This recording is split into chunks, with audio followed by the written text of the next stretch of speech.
예, 어떠세요? 이 드라마 바이블로 들으니까 어떠십니까? 좋죠? 그죠? 저쪽 동네 이름을 제가 못 외워갖고 어디죠? 돌골 아니야 어디로? 아니 한 분만 말씀하세요. 아 어디요? 골돌 그죠? 골동. 골동. 어제 외웠었는데 제가 이렇게 골동 또 인사드립니다. 예. 어제 화면에 잘 나왔던가요? 아유 감사합니다. 이게 화면이 나오니까 진짜 신경이 많이 쓰입니다. 그래서 사실은 TV에 나갈 때는 정말 힘들고요. 라디오 나가면 너무 좋아요. 왜냐면 라디오에서는 그 아나운서랑 얘기하면서 뭐 머리도 긁고 막 이 종이도 막 보고 어딨지 막 이러면서 서로 손짓해가면서 하는데 이 TV가 딱 되면은 정지해갖고 꼼짝을 못합니다.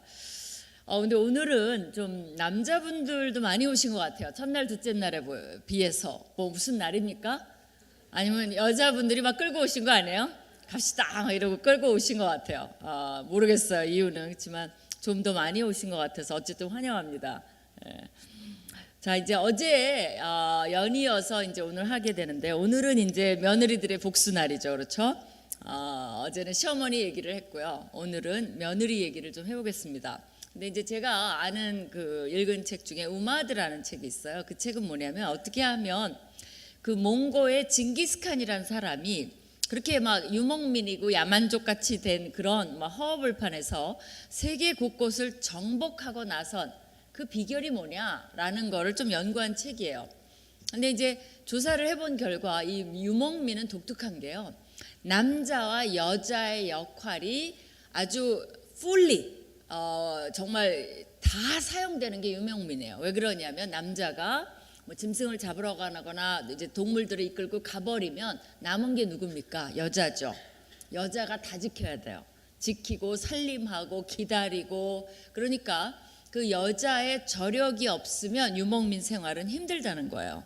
그래서 그런 남녀의 관계없이 가진 역량을 다 사용한 민족이었기에 뭐 흥망성쇠가 어디나 있겠지만 한때 그래도 세계를 누비고 다니지 않았나라는 것을 이제 연구한 겁니다. 그럴듯하지 않아요? 그렇죠. 그러니까 우리가 남녀 차별하고 막 이러고 있으면 발전이 없어요. 그런 게 아니라 누구나 어린아이부터 뭐 정말 노인들까지 다 자기의 가진 역량을 충분히 발휘하고 사는 나라, 그것이 좋은 나라입니다. 그렇죠? 근데 그게 하나님 나라가 그래요. 누구나 존중받는 나라, 누구나 하나님이 다 사용하시기를 원하는 나라, 힘이 없으면 에너지를 주시는 나라, 그게 이제 하나님 나라의 그림이에요. 근데 그래서 우마드라는 거는 뭐냐면요, 여성이라는 워먼, 그 다음에 유목민이라는 노맷 해서 워먼 노맷 해서 우마드라는 이제 책의 제목입니다. 근데 이제 오늘 소개하는 룻이 왜 그 얘기를 하냐면 우마드적인 여성이 아닌가라는 생각이 들어서 얘기를 드립니다. 일단 룻은 이스라엘 여인이 아니에요. 어느 나라 여인이죠? 모압 여인이에요. 근데 하나님이 모압 여인 그렇게 좋아하지 않습니다. 뭐 여인만 좋아하는 게 아니라 모압 사람 자체를 안 좋아해요. 신명기 23장 3절에 보면 하나님이 뭐라 그랬냐면 암몬 사람과 모압 사람은 여호와의 총회에 들어오지 못하리니 그들에게 속한 자는 10대뿐 아니라 영원히 여호와의 총회에 들어오지 못하리라고 얘기를 했어요. 왜 그러냐, 하나님이 이렇게 싫어하는 여인이 옛날에 이제 그 이스라엘과의 관계에서 싫어해요. 근데 해필이면 그 모압 사람이에요. 그러니까 시작부터 좋지가 않은 거죠. 그렇죠? 그리고 이제 과부가 됐잖아요, 이 룻이. 그래서 어제 어디까지 했습니까? 나오미가 두 자부에게 뭐라 그랬어요? 너 각각 어미의 집으로 돌아가. 그리고 하나님이 너희가 나와 죽은 자들한테 잘한 만큼만 하나님이 너한테 잘해주시면 좋겠다라고 얘기를 했어요. 그랬더니 두 자부가 어떻게 했다 그랬어요? 막 울면서 아니니다 어머니, 우리가 어머니와 함께 가겠나이다 라고 했다 그랬죠. 그렇죠? 그래서 이 며느리들이 좋은 며느리라 그랬어요? 나쁜 며느리들라 그랬어요? 좋은 며느리예요. 그랬더니 시어머니가 어떻게 했어요? 타프 러브라 그랬죠. 정말 이 며느리들을 위해서 그러려면 이 며느리들 띄어놔야 되니까 아주 잔인하게 얘기했어요. 내 뱃속에 지금 니네 아들들이 있어? 왜 이래? 왜 쫓아올라 그래? 내가 오늘 밤 결혼해서 뭐 아기를 낳을 것 같아? 막 이런 식으로 그 자부들이 쫓아오려는 동기를 마치 나쁜 동기처럼 막 만들어서 시어머니가 매몰차게 몰아냅니다. 사실 시어머니 말이 또 현실이고 사실이에요. 씨가 다 말랐는데 이 며느리들이 가서 뭘 어쩌자는 겁니까? 이 룻기를 여러분이 이해할 때 정말 중요한 핵심은 뭐냐면요. 이 집안이 대를 잇는 건 불가능해요. 그게 핵심입니다. 근데 나중에 어떻게 그게 가능해졌지? 그리고 처음에 죽음이 있잖아요. 근데 나중에 어떻게 생명, 그 제너레이션, 10세대가 기록이 되고 마지막에 다윗이 나온다 그랬죠. 그리고 처음에 비어서 나왔는데 나중에 생명으로 꽉 차게 된, 이게 어떻게 가능하게 되냐? 불가능해요.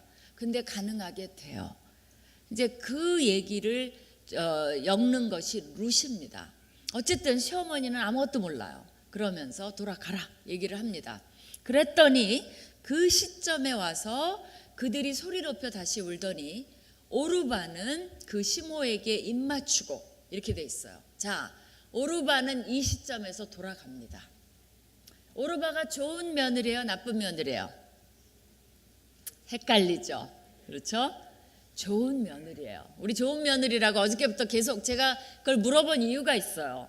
좋은 며느리라고 여러분이 계속 외치셨죠? 좋은 며느리예요. 그러나 오르바는 뭐를 하는 거냐면 현실적인 결정을 한 겁니다. 상식적인 결정을 한 거예요. 굉장히 정상적인 결정을 한 겁니다. 어쩔 수 없어요. 오르바도 자기 살 길을 찾을 수밖에 없어요. 처음엔 같이 갈라 그랬어요. 힘들어도. 그러나 시어머니 말이 맞습니다. 그래서 나오미의 설득이 작동을 한 거예요. 오르바는 돌아가기로 이제 작정을 합니다. 근데 거기에 뭐가 나왔어요? 그러나 그 말이 안 나와 있지만 그 말이 있는 거나 마찬가지예요. 그러나 룻은 그를 붙쫓았더라 이런 말이 있어요. 붙쫓았다는 게 뭐야? 붙잡고 쫓아갔다는 거 아니에요? 우리 그런 말 잘 안 쓰죠. 그러니까 이 단어는 어디에 쓰였냐면요. 창세기 2장 24절에 부부가 연합하여 이런 게 나옵니다. 남녀가 연합하여. 그건 무슨 말이냐면 종이 둘을 풀로 붙였다는 거예요. 그리고 이 피부에 얼룩이 묻었다는 거예요. 이 얼룩 어떻게 지어요? 막 이렇게 세게 해야 지어지죠. 비누로 하고 막 이래야지. 풀로 두 종이를 붙이면 어때요? 바로 붙였다가 바로 띄어도 상처가 남습니다. 그렇기 때문에 이혼을 하면 아무리 이혼을 잘하고 뭐 우리 친구 되자 하고 난리를 쳐도 상처가 남아요. 더군다나 자녀가 있으면 굉장히 상처가 남도록 하나님이 그렇게 만들어 놓으셨어요. 이제 그러니까 이 부부에게나 쓰임직한 단어를 누구한테 썼냐면 며느리가 시어머니를 쫓아갔다는 거에 썼어요. 그러니까 이 룻이 어떤 여인이에요? 이게 경상도 사투리인지 제가 전라도 사투리인지 모르겠어요. 징한 여인이에요. 징한 여인. 그죠? 이게 어느 나라 어디 사투리입니까? 전라도예요. 네, 전라도 알겠습니다. 제가 그걸 모르고 옛날에 경상도 사투리라 그랬더니 막 항의를 하시더라고요. 그 경상도 사투리 아니래요. 전라도 확실한 것 같습니다.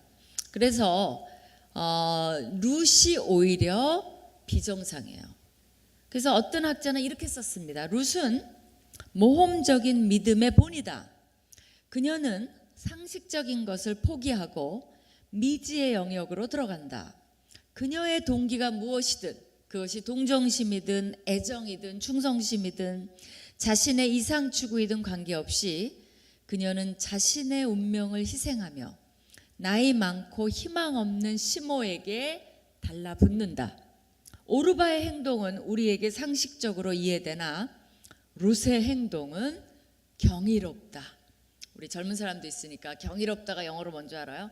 extraordinary하다. ordinary하지 않다는 거죠, 그렇죠? 경이롭다라고 그렇게 이야기를 했습니다. 그러면서 룻이 뭐라고 하냐면 오늘 저녁에 읽었던 그 유명한 스피치, 아마 여러분이 룻기 하면 이것만 아는 사람도 많을 거야. 이 스피치만. 그렇죠? 그 얘기를 합니다. 룻이 가로되 드디어 우리가 룻의 음성을 듣지는 못하지만 그녀의 이 말솜씨를 듣게 되는 장면이에요. 룻이 가로되 나로 어머니를 떠나며 어머니를 따르지 말고 돌아가라 강권하지 마옵소서. 어머니께서 가시는 곳에 나도 가고 어머니께서 유숙하시는 곳에는 나도 유숙하겠나이다. 이 말이 무슨 말이에요?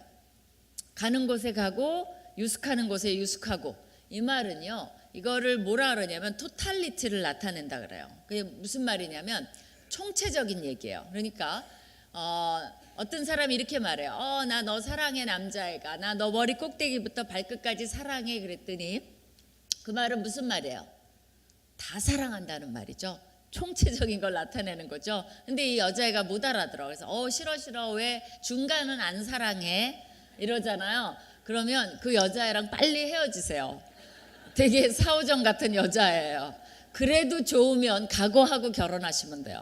예. 그러니까 그 말은 뭐예요? 그 문학적인 표현을 못 알아듣는 거죠. 그렇죠? 마찬가지로 이게 전체를 나타내는 거예요. 어머니가 가면 가고 머물면 머물고, 그 말은 뭐냐면 절대 이렇게 안 헤어진다는 말이에요. 거기에 더합니다. 어머니의 백성이 나의 백성이 되고 어머니의 하나님이 나의 하나님이 되시리니. 이 말은 또 뭡니까? 이 말은 많은 경우에 사람들이 이걸 오해를 해서 마치 예수님 영접하는 것처럼, 예수님을 나의 구주 나의 하나님을 영접합니다, 그것처럼 여호와를 믿겠다는 말로 들려요. 근데 그건 21세기적인 해석이에요. 왜냐하면 오르바한테 나오미가 뭐라 그러냐면요, 너 모압으로 돌아가 그러면서 뭐라 그랬냐면 그러니까 너의 백성과 너의 신에게로 돌아가라, 그 말을 해요. 그 말은 뭐냐면요, 고대 근동에는 나라마다 신이 있었어요. 그러니까 그 나라 백성이 된다는 건 자동적으로 그 나라 신을 믿는 걸 말해요.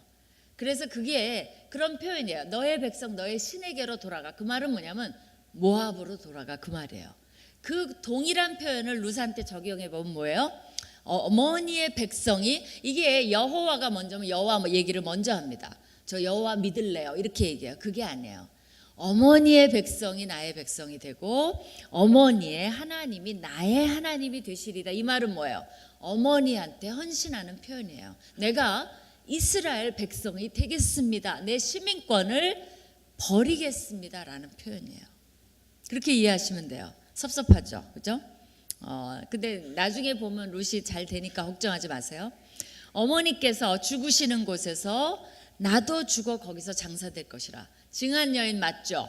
그죠? 죽으면 귀소복능이 있어서 모압에 죽으면 묻어주세요 이래야 되는데, 그 이스라엘에 가서 어머니 무덤에 같이 묻히겠다는 거예요. 그러니 이게 도대체 이런 며느리 좋아요 싫어요? 좋아요. 네. 아이고 징해라 이렇게 정말 나올 거죠. 그러면서 룻은 뭐라 그랬냐면요, 만일 내가 죽는 일 외에 어머니와 떠나면 여호와께서 내게 벌을 내리시고 또 내리시기를 원하노라. 이게 무슨 말인 줄 아세요? 이거를 맹세 형식이라 그래요. 나오미는 어제 가 그러면서 맹세를 안 해요. 니네가 안 가면 여호와께서 너한테 벌을 이런 말 안 해요. 그러니까 룻은 남고 오르바는 간 거예요. 근데 룻은 어떻게 합니까? 저 떠나라 그러지 마세요 하면서 맹세를 해버립니다. 이 당시는요, 맹세를 어기면 큰일 나요. 왜? 신을 다 믿었기 때문에. 그 당시는 무신론이 없습니다. 신을 다 믿었기 때문에 그 맹세를 어기는 순간 그 신에게 벌을 받는다고 믿었어요. 그러니까 나오미가 어때요? 맹세 형식을 붙여버리면 말릴 수가 없어요. 이제 끝난 거예요. 그럼 뭘 보여줍니까? 그만큼 룻은 어제 나오미보다 훨씬 더 강경해요. 절대 저는 못 뛰어놓습니다. 그러니까 그 뒤에 읽어보세요. 룻이 그러니까 나오미가 침묵하고 갑니다. 이제 더 이상 할 말이 없어요. 그래 따라오나 마나 둘이 아무 말 안 하고 베들레헴까지 토닥토닥 걸어가는 이제 그런 장면이 나오는 거예요. 여기서 룻은 오르바와 분명 대조가 됩니다. 오르바는 갔어요. 룻은 남았어요. 그러나 룻은 나오미와도 대조가 됩니다. 왜 그래요? 나오미는 어제 기억나시죠? 하나님을 원망했어요. 하나님과 사이가 안 좋아요. 자기의 주관적인 상황을 통해서 하나님이 자기 남편과 아들들을 죽이셨다라고 생각해요. 하나님이 그렇게 아무 이유 없이 마구 사람을 죽이시는 하나님이 아니에요. 근데 오해했어요. 근데 룻도 상처를 받았어요. 왜? 남편을 잃었어요. 그럼에도 불구하고 여기 뭐라 그럽니까? 여호와의 이름을 걸고 룻은 맹세합니다. 그렇기 때문에 나오미랑도 달라요. 또 대조를 해본다면 아브라함과도 비교가 됩니다. 왜 그러냐면 아브라함은 믿음의 사람 맞아요. 갈대아 우르를 떠나왔어요. 왜 떠났습니까? 하나님이 내가 너로 큰 민족을 이루고 너를 통해서 네가 축복의 통로가 되게 하겠다라는 약속을 믿음으로 그 보장성을 가지고 아브라함은 믿음으로 떠납니다. 근데 룻은 어떻게 보면 아브라함보다 더 위대해요. 왜냐하면 룻은 아무 약속이 없어요. 아무 보장성도 없어요. 그냥 떠나요. 시어머니라. 그렇기 때문에 룻이라는 여자는 모함 여인인데 굉장히 경이로운 여인이에요. 알면 알수록 이제 룻기 진행될수록 흥미가 대단합니다. 사실 룻기가 얼마나 끼가 쏟아지는 책인 줄 아세요? 여러분 아무튼 밤새우고 해도 너무 재밌는 책이 사실 룻기예요. 오늘 룻만 한다는 게 되게 좀 아쉬운 거죠. 그렇죠? 근데 이제 질문이 있습니다. 근데 룻은 왜 시어머니를 쫓아가기로 결정했을까요? 왜 이러는 거예요, 이 여자가? 도대체 왜 이래요? 여러분 옆에 사람한테 얘기해 보세요. 왜 이런지 최대한 상상력을 발휘해 보세요. 왜 그럴까요? 틀려도 돼요. 너무 우리나라 사람은 답을 맞추려고 해서 답 맞출 필요 없어요. 못 맞춰요, 여러분. 말해 보세요. 왜 이럴까요, 룻이? 뭐 좋은 답 좀 나왔어요? 뭐 있어요? 뭐 좀 나오는 것 같아요. 그죠? 맞췄나 안 맞췄나 한번 보세요. 뭐 답이 나와 있는 건 아닙니다. 룻기를 읽어보면 사실은 이런 거예요. 룻은 시어머니가 필요 없어요. 맞죠? 그러나 나오미는 룻이 필요해요. 나오미가 그거를 모르는 게 아니에요. 늙은 시어머니가 옛날에 고아와 과부와 객은 사회보장제도 대상이에요. 근데 과부예요. 나오미가 늙은 과부예요. 혼자 살아갈 길 없습니다. 그렇기 때문에 룻은 거기에 초점을 맞춘 거예요. 나오미가 달라붙으면 룻은 곤란해요. 자기 먹고 살기도 힘들어요. 자기 챙기기도 힘들어요. 시집가기도 힘들어요. 그러나 어쨌거나 나오미는 룻이 없으면 안 돼요. 그러니까 룻이 자기가 희생하기로 결정을 한 겁니다. 어제 헤세드, 발음 잘해야 된다 그랬죠? 하고 해야 돼요. 헤세드 막 이렇게 해야 돼요. 그 헤세드라는 단어가 너무 좋다 그랬죠? 오늘은 이 룻기를 설명하면서 헤세드의 정의를 설명해 드리겠습니다. 왜냐하면 룻기가 사실은 헤세드에 대한 책이에요. 뭐 여러 가지 뭐 어떤 사람은 이런 책이다 저런 책이다 많이 하는데 제가 정말 학자적인 권위를 갖고 얘기하는데 헤세드에 대해서 가르쳐 주는 거예요. 헤세드가 뭘까? 그 정의를 가르쳐 줘요. 첫 번째, 헤세드의 삶은 자기 중심의 범주를 넘어 사는 것을 말해요. 보장성이 없음에도 불구하고 개런티가 없음에도 불구하고 자기 중심의 범주를 넘어 사는 것을 헤세드의 삶이라고 이야기를 합니다.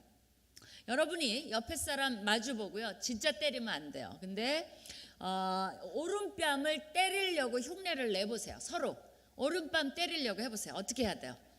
오른뺨 진짜 때리면 안 돼요. 싸우지 마세요. 어떻게 해야 돼요? 오른뺨 때리려면 어떻게 해야 돼요? 이렇게 하기는 힘들죠. 그렇죠? 이렇게 하려면 힘이 없어요. 오른뺨 제대로 때리려면 어떻게 해야 돼요? 이렇게 때려야 돼요. 그렇죠? 그러면 이건 뭡니까? 진짜 이건 못 참아요. 이렇게 맞아도 못 참는데 이렇게 맞아봐요. 근데 성경에 뭐라 그랬어요? 오른뺨을 때리거든 왼뺨도 돌려대라는 거예요. 그게 헤세드적인 삶을 말해요. 그 예수님이 하신 말씀이에요. 그렇게 모욕을 당했는데 왼뺨도 돌려대라는 겁니다. 제가 글을 하나 읽어드릴게요. 신문에 나온 거를 제가 이제 직접 본 겁니다. 앉은 자리에서 일어나렴 해갖고 서초동 법원청사. 제가 안경을 안 껴갖고 잘 안 보여. 여러분한테 잘 보이려고 어제는 너무 글씨가 작아서 안경을 꼈는데 오늘은 눈을 막 부릅뜨고 지금 안경을 안 꼈더니 이제 희미해. 서초동 법원청사 소년법정 서울 도심에서 친구들과 함께 오토바이를 훔쳐 달아난 혐의로 A양이 앉았어요. 서울 가정법원에 왔어요. 근데 이 부장판사가 다정한 목소리로 말해요. 앉은 자리에서 일어나라. 그리고 날 따라하렴. 힘차게 따라해. 나는 세상에서 가장 멋지게 생겼다. 따라해. 따라했어요. 그래? 또 따라해. 나는 무엇이든지 할 수 있다. 나는 무엇이든지 할 수 있다. 따라했어요. 나는 두려울 게 없다. 나는 두려울 게 없다. 이 세상은 나 혼자가 아니다. 근데 이 소녀가 이 세상은 나 혼자 하다가 울음을 터뜨리고 말았어요. 법정에 있던 A양 어머니도 함께 울었고 재판 진행을 돕던 참여관, 실무관, 법정 경위의 눈시울도 빨개졌어요. 근데 이 A양은 초범이 아닙니다. 재범이에요. 재범이면 굉장히 무서운 형벌을 받아야 됩니다. 근데 이 부장판사는 이런 걸로 그냥 자기를 따라하는 걸로 처벌을 내렸어요. 왜 그러냐면 사실은 작년 초까지만 해도 반에서 상위권 성적을 유지하던 A양은 간호사를 꿈꾸던 발랄한 학생이었어요. 그런데 작년 초 남학생 여러 명에게 끌려가 집단 폭행을 당하면서 삶이 완전히 바뀌고 맙니다.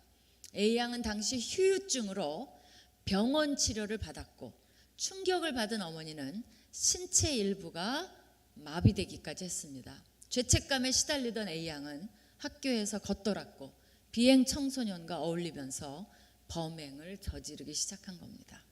여러분이 판사라면 어떤 판결을 내리겠어요? 이 부장판사는 이렇게 말했어요. 이 아이는 가해자로 재판에 왔습니다. 그러나 이렇게 삶이 망가진 것을 알면 누가 가해자라고 쉽사리 말하겠어요. 이 아이의 잘못이 있다면 자존감을 잃어버린 겁니다. 그리고 그 아이를 앞으로 걸어오게 했어요. 자, 여기에 이런 것이 가로막고 있어서 내가 너를 안아줄 수는 없구나. 그러나 손을 잡아줄 테니까 다시는 이런 일을 하지 말고 너 혼자가 아니라는 거, 그걸 위로를 해줘서 이 사건이 신문에 났습니다. 제가 변호사들한테 물어봤어요. 그랬더니 이렇게 하면 이 부장판사 이게 선례를 남기는 거예요. 사실은 법적으로 하면 이렇게 이게 법정신에는 맞아요. 그러나 법적으로 이렇게 하면 안 된다는 거예요. 그래서 이 사람 승진에도 문제가 있을 수 있다는 겁니다. 법적으로 해도 누구도 욕 안 해요. 조금 가벼운 형량을 내려도 돼요. 근데 이렇게까지 파격적으로 한 거는 뭘 말합니까? 이거는 믿는 사람이나 안 믿는 사람이나 이 부장판사 이렇게 할 필요 없어요. 근데 누구를 위해서 한 겁니까? A양을 위해서 한 거예요. 그게 헤세드의 삶의 정입니다. 그게 헤세드의 삶의 정이에요. 룻은 시어머니 따라올 필요 일체 없어요. 근데 따라가기로 결정했어요. 왜? 내 삶의 범주를 벗어나 다른 사람의 삶에 초점을 맞추는 것을 헤세드의 삶이라고 이야기를 합니다. 옛날에 전혜성 씨라는 분이 쓴 섬기는 부모가 자녀를 큰 사람으로 키운다라는 책이 있었어요. 이 사람은요, 이 6명의 자녀를 뒀는데요. 그러니까 식구가 8이죠. 근데 이 식구가 다 합해서 박사학위가 11개예요. 그러니까 어떤 사람 하나, 2개 이상씩 땄다는 거죠. 근데 이 자녀들이 다 명문대를 나왔어요. 그래갖고 한 사람은 미 국무부 차관보, 매사추세츠 보건후생부 장관, 하버드 대학 공공보건대학원 부학장 이런 걸 했어요. 그래서 우리나라에서 한번 대서특필을 했습니다. 어떻게 이 사람이 이렇게 자녀를 잘 키웠냐고. 그랬더니 이 사람이 여러 가지 얘기를 했는데 그 중에서 집안의 곳곳에 책상을 뒀다 그랬어요. 그래갖고 한동안 아세요? 엄마들이 다 책상 사러 나간 거 누구까지 포함해서 저까지 포함해서 나갔다가 집안이 너무 복잡해질 것 같아서 책상 안 사고 이제 돌아왔어요. 다행이죠, 그죠? 근데 이 사람의 진짜 방법은 책상이 아니에요. 이 사람이 뭐라고 얘기했냐면 아이들이 남을 도울 때 사실은 자신이 갖고 있는 많은 문제가 풀린다는 거예요. 그래서 이거를 흔히 네트워크 또는 지원 시스템이라고 얘기한다는 거예요. 그러니까 여러분이 아이가 남을 돕잖아요. 손해 볼 것 같죠? 그죠? 그렇지 않다는 거예요. 이 아이의 가진 지원 시스템이나 네트워크 시스템이 총출동이 돼요. 남을 도울 때. 그러기 때문에 이 아이는 굉장히 성숙하고 리더로 자란다는 거예요. 그래서 이 부모가 뭐냐면 비결이 섬기는 아이들로 키웠다는 거예요. 그리고 본을 부모가 먼저 보여줬다는 거예요. 그래서 위대한 아이를 만들고 싶으면 여러분이 남을 섬기는 모습을 보여줘야 돼요. 그리고 아이들로 하여금 남을 섬기도록 해야 돼요. 저희 아이가 초등학교 때 이제 수업을 빠졌다는 거예요. 그래서 왜 그러니 그랬더니 어떤 아이가 아프니까 선생님 제가 얘를 양호실에 데려가겠습니다 그랬다는 거예요. 근데 그게 수학 시간이었어요. 그 중요한 수학 시간에, 그죠? 아니 1시간을 달랑 빼먹은 거예요. 근데 사실 얘는 수학이 하기 싫어서 그런 거죠, 그죠? 그러나 제가 뭐라 그러겠습니까? 너 다음에 수학 그거 빼먹으면 혼난다 이러겠어요? 잘했다. 친구를 도와줘서 속으로는 좀 아렸어요. 그래도 수학을 빼먹으면 되니 음악 시간에 가든지 하지 막 이러고 싶었지만 잘했다라고 칭찬을 해줬어요. 아까 목사님이 얘기했죠. 우리 자녀를 위해서 기도한다고. 근데 여러분 자녀를 위해서요. 제가 정말 개런티 할게요. 성경 다 찾아봤어요. 여러분이 명품 사주고 유학을 보내주고 뭐 좋은 뭐 옷을 물건 사주고 학원 보내주고 뭐 남들보다 이런 거가 아이를 크게 키우는 게 아닙니다. 정말 그래요. 그리고 첫날 제가 얘기했죠. 아이들한테 하나님이 주신 그런 걸 가지고 뻐기는 아이를 만들면 제일 먼저 눈밖에 나는 게 누구예요? 하나님 눈밖에 납니다. 여러분이 그리고 그거 없다고 해서 첫날 제가 말씀드렸죠. 그거 없다고 해서 아이가 뭐 못하는 거 아니에요. 오히려 부모의 잘못된 생각. 여러분이 자꾸 아이한테 사과할 필요 없어요. 아이고 우리 집에 돈이 없어서 그런 거 못해줘서 미안하다. 뭐가 미안해? 뭐가? 여러분이 정말 미안해야 될 게 뭔지 알아요? 부부가 사이가 안 좋잖아요. 그게 아이한테 제일 안 좋은 거예요. 그게 돈 없는 깡통 집에서 있는 것보다 부부가 싸우는 게 아이들 정서나 영성이나 모든 것에 지성이나 발달되는 거에 가장 안 좋은 게 뭔지 알아요? 부부가 사이 안 좋은 거예요. 하나님이 그렇게 만들어 놨어요. 그 심리학자들이 다 연구해 봤어요. 아이들이 자존감이 떨어지는 때가 어느 때인 줄 알아요? 뭐 학원 다른 애 다 가는데 우리는 거기 못 가. 엄마 애들 다 외국에 여행 간대 우리 못 가. 그런 건 아이의 자존감을 떨어뜨리지 않아요. 근데 엄마 아빠가 맨날 싸워. 굉장히 자존감을 떨어뜨립니다. 그거는 회복이 불가능할 정도예요. 그렇기 때문에 정말 명품 가정이 되는 건 돈이 아니에요. 거기서 벗어나세요. 그건 세상이 말하는 거예요. 그러니까 흥부집에 놀부가 가보니까 그 가난한 놀부집에, 그러니까 흥부집에 뺑 둘러 앉아갖고 애들이 깔깔대고 부부가 웃고 있더라는 거예요. 그래서 놀부가 살짝 봤어요. 뭐게요? 아기가 하나 태어났는데 그 아이 하나를 놓고 8, 9 식구들이 밥도 잘 못 먹는 그 흥부 아이들이 깔깔대고 웃고 있더라는 거예요. 그게 진리예요. 여러분이 아이한테 절대로 거기 못 보내줘서 미안해. 너는 못난 부모 만나서 미안해. 그 자체가 비성경적이에요. 왜 못났어요? 뭐를 안 했길래? 그죠? 사랑해주고 부부가 서로 위해주고 존중해주고 그거는 누구도 줄 수 없는 부부만이 아이들에게 줄 수 있는 선물이에요. 그렇죠? 물건은 누가 사줄 수도 있어요. 그러나 부부의 사랑이 아이들이 느낄 때 아이들은 거기에 안정감을 느껴요. 행복을 느껴요. 근데 그 물질적인 사관을 다 심는 게 누군지 아세요? 부모들이에요. 부모들. 아이는 몰라요. 이게 뭐가 없는지 몰라요. 그리고 우리 시대 때는 정말 그랬어요. 우리 어땠어요? 일주일에 한 번 목욕 갔어요. 그것도 그것도 자주 가는 거라고 생각했어요. 어떨 때 2주에 한 번 갔어요. 기억나요? 그리고 이렇게 물 해갖고 따뜻한 물 뒤어갖고 그 식구들마다 차례로 다 씻었어요. 첫 사람이 세수하고 그 다음 사람이 머리 감고 마지막 사람이 발 씻고. 그거 기억나세요? 그러고 살았어도 불행한지 몰랐어요. 뭐가 불행해요? 뭐가? 불행하지 않아요. 그런 거를 아이들한테 심지 마세요. 그리고 괜히 미안해하지 마세요. 오히려 부부가 여러분이 싸웠잖아요. 그러면 아이들한테 가서 무릎을 꿇고 미안하다. 우리 엄마 아빠가 이유가 좀 있었는데 네가 이해해달라. 그게 제일 미안한 거예요. 아이들한테. 그렇게 생각을 너무 여러분 심각하신 것 같아요. 막 싸운 생각이 막 머리에 주마등 같이 왔다 갔다 하시는데 이거 어떻게 하면 좋지? 막 그러면서 이걸 어떻게 지금부터 뭐든지 진리는 걱정하지 마세요. 사탄은 과거로 발목을 잡아요. 여러분 과거에 싸운 거 어떻게 하시겠어요? 되돌릴 수 없잖아요. 그죠? 그럼 어떻게 해요? Forget it. 괜찮아요. 다 여러분이 이제부터 잘하잖아. 이 하나님의 능력이 이래서 너무 좋은 거예요. 불가능이 없어요. 지금부터 이런 말씀을 듣고 그래 내가 이를 악물고 싸우지 말자. 그래서 잘하잖아요. 확 회복됩니다. 걱정하지 마세요. 나중에 여러분이 우리 아이는 장가까지 다 갔는데 내가 옛날에 마누라랑 몽땅 싸웠는데 괜찮아요. 여러분 이 치료의 능력이 굉장합니다. 이 부모의 힘이라는 게 막강해요. 그러면 아이들이 이렇게 시집장가 가서 오잖아요. 그럼 한마디만 해주세요. 내가 젊었을 때 혈기가 넘쳐서 니네 엄마한테 내가 너무 잘못한 게 많은 것 같다. 내가 니네들 앞에서 너무 부끄러웠는데 이제는 내가 엄마한테 잘해주고 살란다. 니네도 행복하게 살아라 그러잖아요. 이 아들이 그동안에 뭐 30년 쌓아온 앙금이 다 무너집니다. 회복이 되기 시작해요. 왜? 아빠가 미웠거든요. 근데 그 한마디로 아이가 안심을 하고 자기의 행복을 찾아가요. 그거 아세요? 그만큼 부모는 힘이 있어요.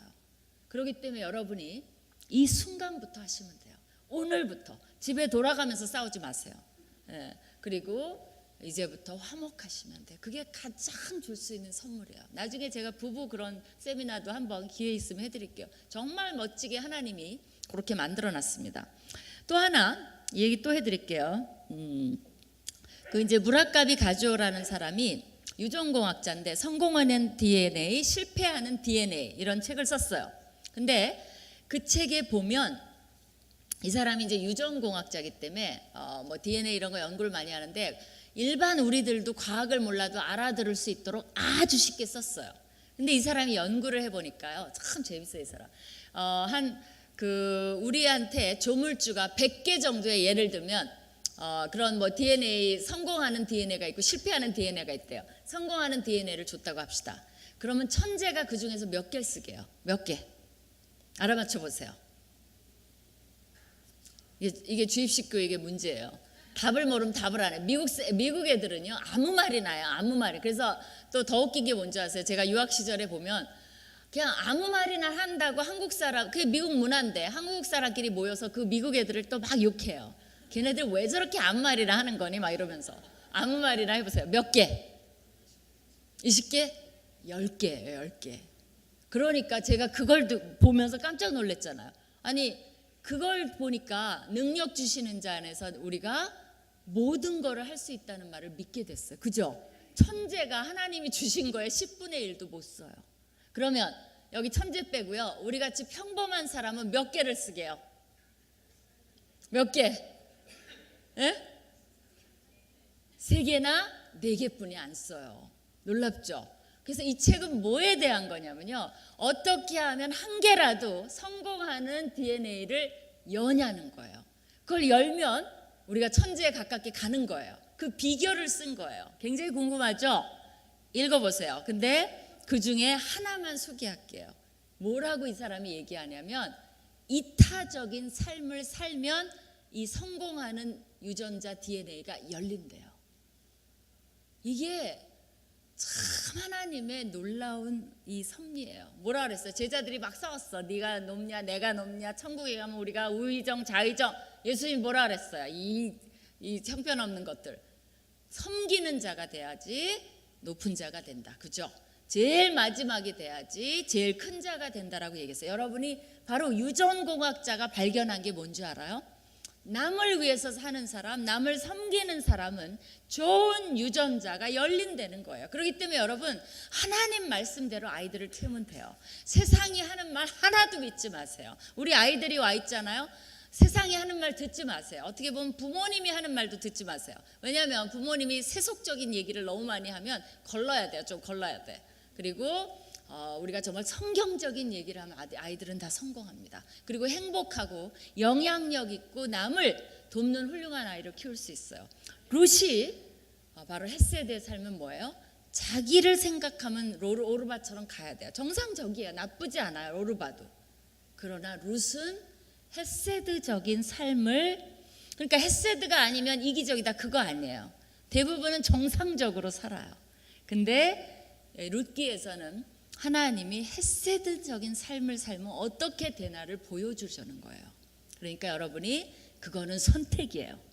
헷세드적인 삶은 나 범주에서 벗어나 다른 사람을 생각하는 게 헷세드의 삶이에요.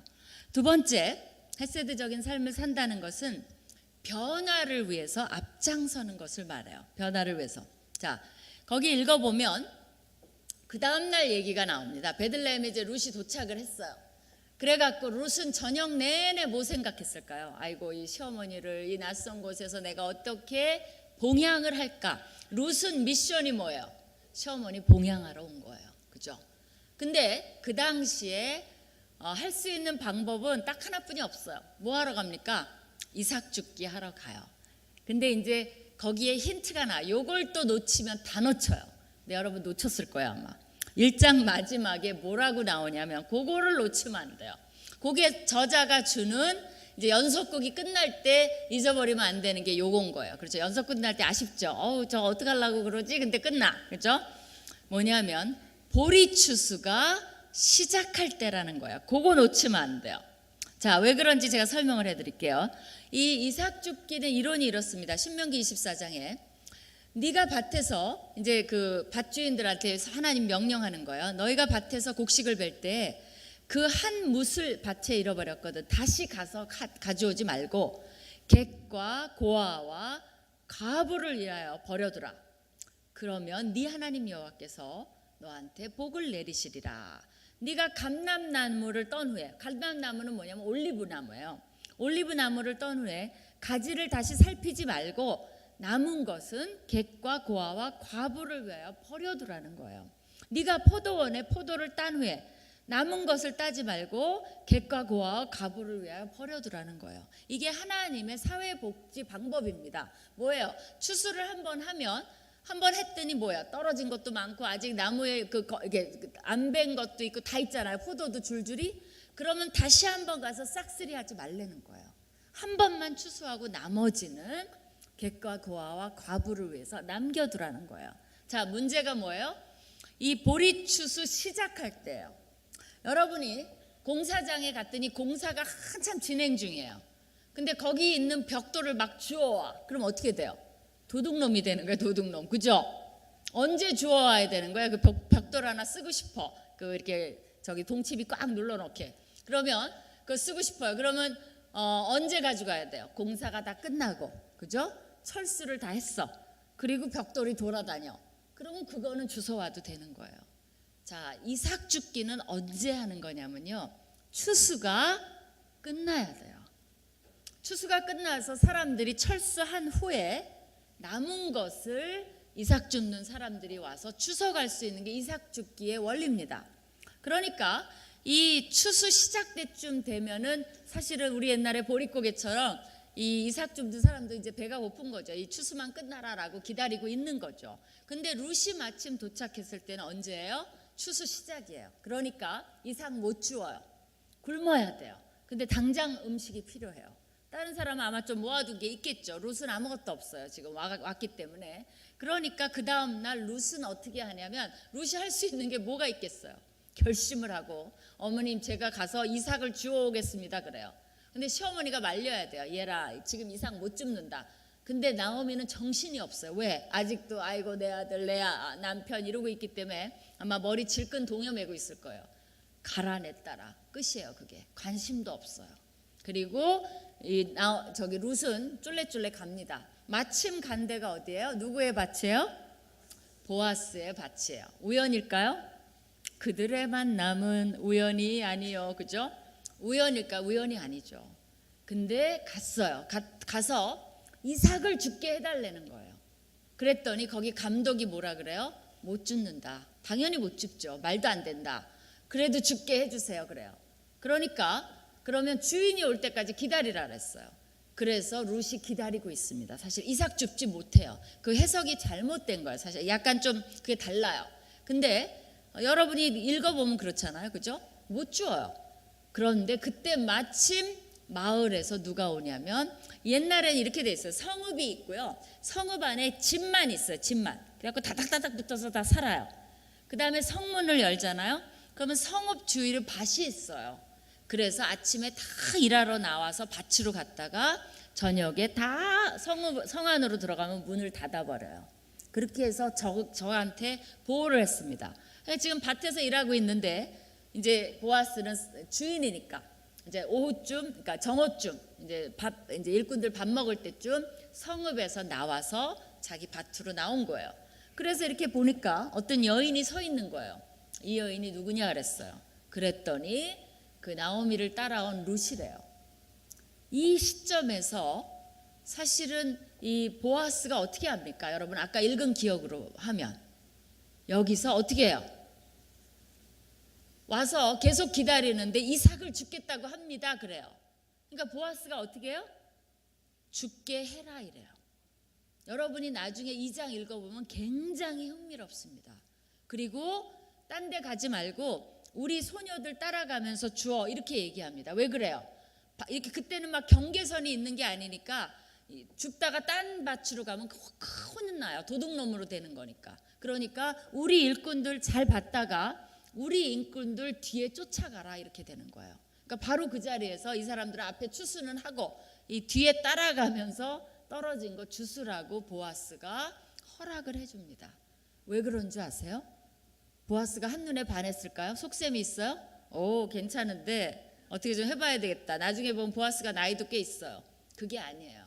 보아스가 룻의 이름을 듣자마자 감탄을 합니다. 네가 시어머니를 봉양하기 위해서 여기까지 따라온 그 룻이냐라고 얘기를 해요.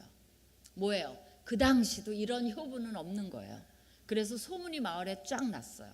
그러니까 보아스도 지금 뭘 하는 겁니까? 헤세드적인 삶을 제공을 하는 거예요. 너무 감동을 받아서. 왜냐하면 보아스도 그렇게 할 필요 없어요. 율법에 따르면 그래 다음에 그러면 추수 끝나면 우리 밭에 와서 추서 그리고 그때 와 이렇게 하는 게 하나님이 하라는 거예요. 근데 보아스는 지금 뭐 하는 겁니까? 율법을 넘어서 제공을 하는 거예요. 추수 저기 하고 있는데 뒤따라가면서 추서 이건 있을 수가 없는 거예요. 근데 보아스도 헤세드적인 제공을 하고 맙니다. 그렇게 해서 룻이 이제 그날 한 에바쯤 이제 주어요. 한 에바. 그러니까 한 에바면 학자들마다 막 이론이 분분한데 대략 10kg 쌀을 생각하시면 돼요. 10kg 정도 주었어요.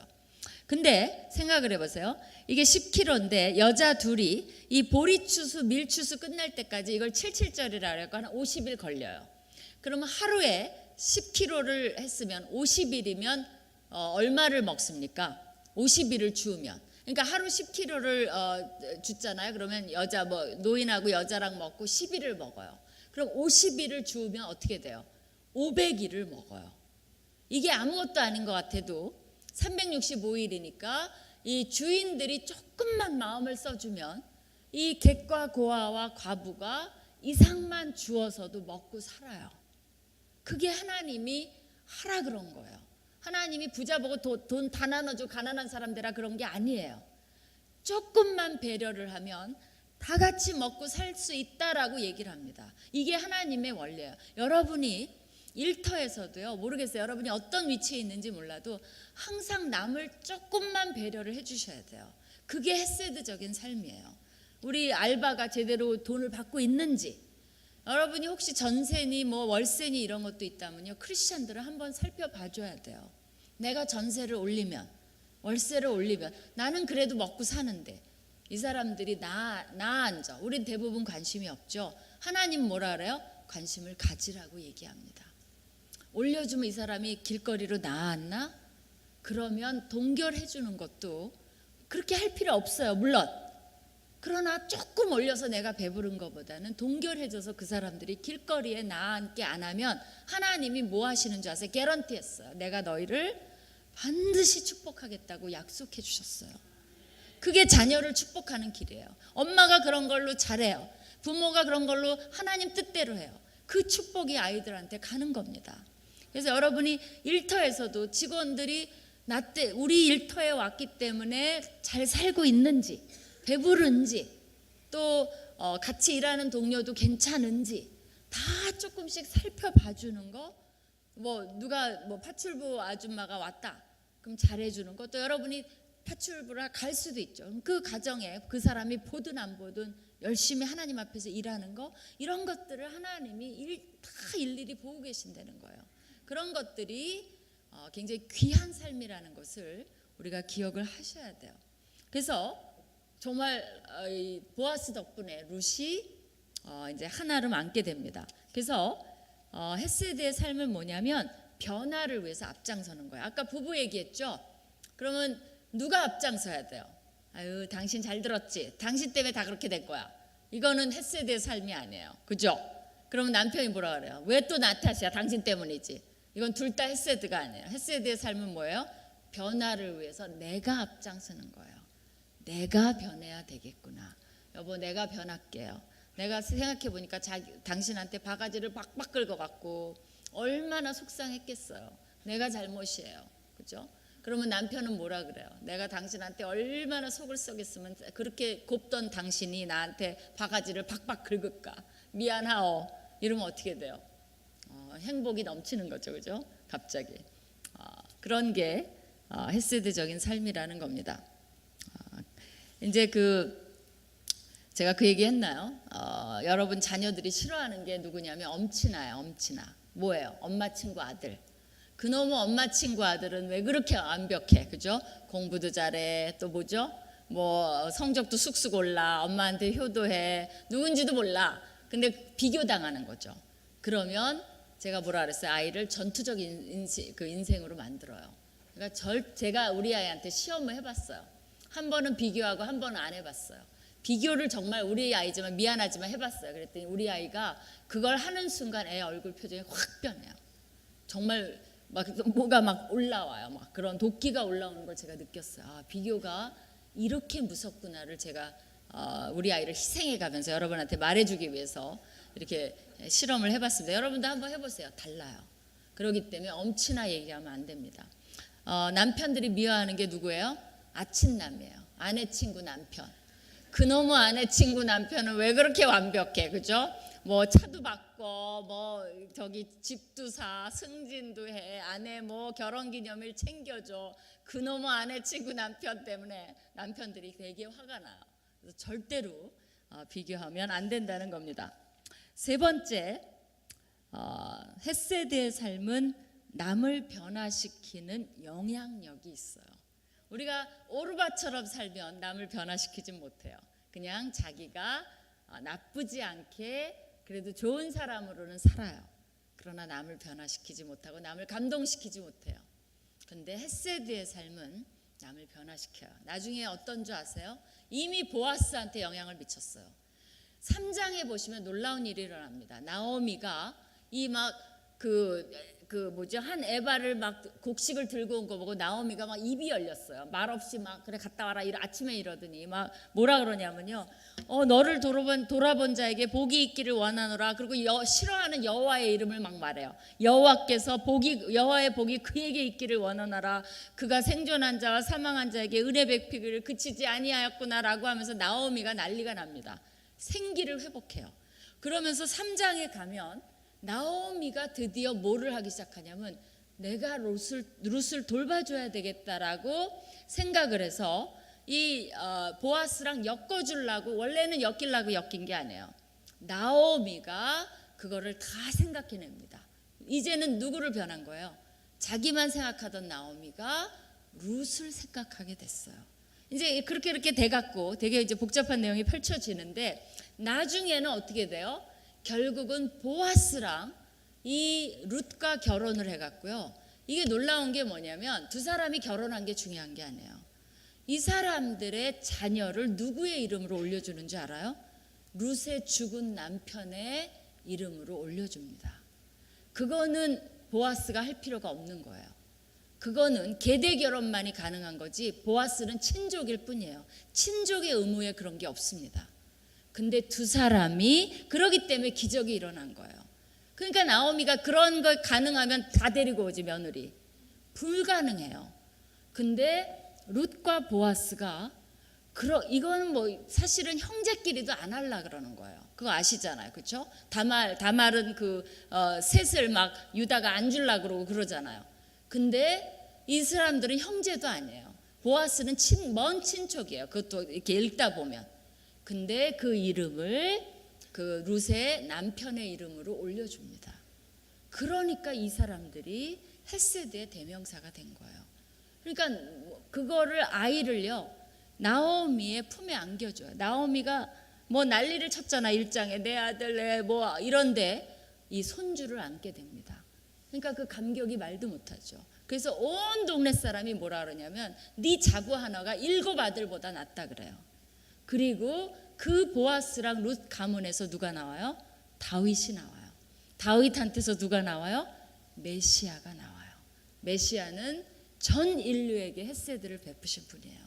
뭐냐면 자기 삶을 완전히 죽기까지 고통을 당하면서까지 그렇게 수치를 당하면 이 십자가의 그것이 영광이면 얼마나 좋겠어요. 십자가는 그때 가장 악역무도한 그런 인간을 처형한 우리나라로 하면 옛날로 하면 능지처참과 같은 벌이 십자가예요. 말로 묶어갖고 능지처참 시켰잖아요. 그런 수치 중에 수치로 돌아가신 분이 예수 그리스도이십니다. 그러니까 룻은 하나님이 싫어하는 모압 여인이에요. 그럼에도 불구하고 온 인류의 조상이 됐고 신약의 예수님의 족보에 등장하고 하나님이 이 여인은 아무것도 아니에요. 정말 여러분이 지나가도 룻한테 관심도 없는 여인이에요. 그런데 조그만 한 발짝의 헤세드의 삶이 이 여인을 이렇게 영광스러운 예수님의 조상으로 만들어 놨다는 거예요. 이것이 하나님의 축복입니다. 제가 한 사람의 삶을 소개하고 마치도록 하겠습니다. 이 사람이 누군지 또 알아맞혀 보세요. 제가 수수께끼 좋아하죠. 여러분이 왜 저 강사는 이렇게 질문도 많고 맞추라는 게 많은 거야. 스트레스 쌓인다 이럴 수도 있어요. 어쩔 수 없어요. 여러분이 저를 초대했기 때문에. 자, 이 여인을 맞춰보세요. 물 좀 마실게요. 잠깐만요. 여러분도 물이 있으시면 마시세요. 예. 이게 1시간이나 얘기하니까 되게 또 카메라 앞에서 얘기하니까 떨려서 그래요. 자, 죽임당한 여인은 가여워요. 버림당한 여인은 측은해요. 가장 불행한 여인은 뭐게요? 어떻게 하셨어요? 이거 미리 봤나? 잊혀진 여인이에요. 알아요? 이 얘기? 알아요? 모르죠. 자, 17살 때 이 여인이 정씨 집안으로 시집을 가요. 근데 결혼 초야에 남편한테 버림을 받고 남편은 기생한테 가버립니다.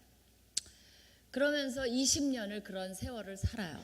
그리고 바느질하고 일하고 또 송아지를 여러 마리 사서 돈을 좀 모아놓으면 남편이 와서 돈을 가져가서 소실한테 줘요. 하도 한이 맺혀갖고 기도문을 써서 천지신명에게 막 소지를 올린 일도 한두 번이 아니에요. 근데 이 여자는 일자무식이에요. 그러니까 아무거나 막 써서 한 거죠. 근데 시아버지가 이 여인을 너무너무 측은히 여겨서 글자를 가르쳐주기 시작했어요. 그래갖고 이제 글자를 배웠어요. 처음으로. 그러면서 시아버지가 세상을 떠납니다. 그래서 이 여인이 20년 시집살이를 청산하고 못 살겠다 해갖고 손재 봉돌 하나를 가지고 이제 도시로 갑니다. 그 당시에 성결교단에는 오순절 같은 부흥운동이 일어나고 있었어요. 목포에는 북교동교회에서 이성복 목사님이 축허 전도를 하고 있었는데 그 그물망에 걸린 것이 이 여인이에요. 예수 그리스도를 뒤늦게 믿게 됩니다. 향유 담은 옥합을 가지고 예수의 발에 곁에 서서 울고 있었던 여인처럼 뒤늦게 만난 님이기에 너무나 감격스러워서 날마다 밤낮에 구별 없이 울었어요. 새벽을 살고 밤을 살고 교회를 섬기고 전도를 하고 세례를 받고 집사가 됐습니다. 그러면서 축호 전도를 갔는데 제일 먼저 간 곳이 자기 친정 집이에요. 거기 가서 20년 만에 자기 친정 아버지에게 복음을 전했어요. 그랬더니 그 아버지가 네가 시집 가서 고생하더니 서양 귀신 들려 실성했구나 하고 오물을 퍼부었어요. 그래서 할 수 없이 친정집을 떠나 나와서 이제 도시로 와서 신학교를 갔습니다. 경성신학교라고 성결교 신학교를 갔어요. 그 당시에는 6개월은 전도하고 6개월은 공부했어요. 저는 이게 너무 좋은 시스템이라고 생각해요. 신학교에서 좀 이런 걸 다시 회복했으면 좋겠어요.